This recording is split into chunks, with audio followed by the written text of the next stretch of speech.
صحیح بخاری کی روایت ہے، جب مومن اس کو قبر میں لٹایا جاتا ہے، دو فرشتے آتے ہیں فیجلسانی، اور اس کو بٹھاتے ہیں، تین سوال کرتے ہیں۔ من ربک، تیرا رب کون ہے؟ جب سوال کرنے کے لیے فرشتے آتے ہیں تو سب سے پہلی تو اللہ کی رحمت یہ ہوتی ہے، سورۃ الملک سوال کرنے نہیں دیتی، کہتی ہے اس کے آرام میں خلل نہ ڈالو۔ دائیں طرف آتے ہیں، سر کی طرف یہ ہوتی ہے، دائیں طرف آتے ہیں تو نماز آ جاتی ہے، اس کو پریشان نہ کرو۔ بائیں طرف آتی ہے تو زکوٰۃ، کہتی نہیں سوال نہ کرو، جیسا کہ دوسری روایت میں آتا ہے، اس سے یہ ترغیب کی روایت۔ پاؤں کی طرف سے آتے ہیں تو نیکیاں اور خیر خواہیاں جو ہیں وہ کہتے نہیں پریشان نہ، اب اللہ کا حکم ہے سوال تو کر لیں۔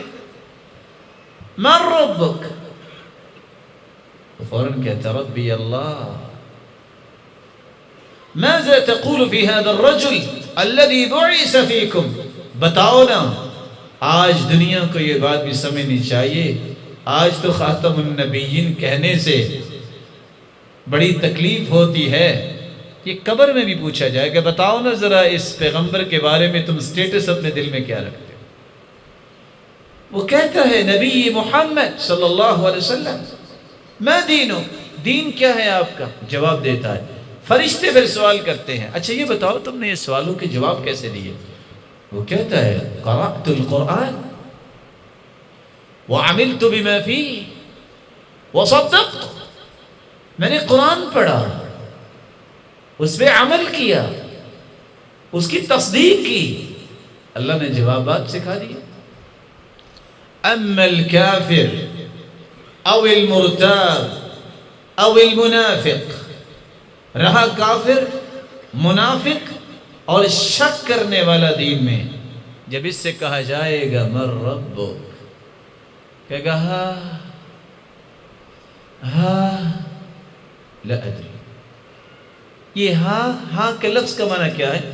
کہ انہو یتذکر شیئا ولم یدکر، سوچے گا یہ سنا تو تھا کو رب اللہ، لیکن اسے یاد نہیں آئے گا۔ پھر وہ کہیں گے ماذا تقول فی هذا الرجل الذي بعث فیکم، بتاؤ نا پیغمبر کے بارے میں کیا کہتے ہو؟ پھر کہے گا ہاں لا ادری، مجھے نہیں علم۔ اور دوسری روایت کے لفظ ہیں جو یاد کرنے والے ہیں، یہ لائی لگ دنیا میں کبھی اس کی بات کے پیچھے لگ گیا، کبھی اس کی بات کے پیچھے لگ گیا، امعا، جس کی کوئی اپنی رائے نہیں ہے، وہ کہے گا اقول کما یقول الناس، میں تو ویسے ہی کہتا تھا جیسے لوگ کہتے تھے۔ تیسرے سوال کا بھی یہی جواب، فرشتے خود منوائیں گے، لا دریت ولا تلیت، نہ تو نے قرآن پڑھا نہ سمجھا، جواب کیسے آتا؟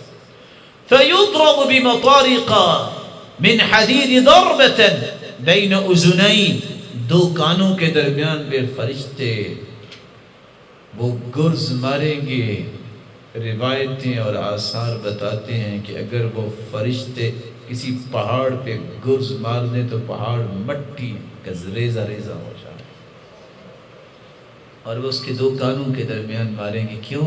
اللہ تعالیٰ نے جو میموری کارڈ رکھا ہے نا، پیشوٹری کا نظام یہ دو کانوں کے درمیان ہے، کہ یہ عقل تمہیں دی تھی کہ کچھ سمجھو، تم نے سمجھا نہیں، اس قابل ہو کہ تمہیں یہ مارا جائے، اور قیامت تک پھر اس کے ساتھ کیا حال ہوگا؟ نسأل اللہ السلامۃ والعافیہ۔ اللہ تعالی ہم سب کو محفوظ فرمائے۔ اور یہ سزا کیوں ملے گی؟ سمجھا ہی نہیں۔ اللہ تعالیٰ قرآن سمجھنے کی توفیق عطا فرمائے۔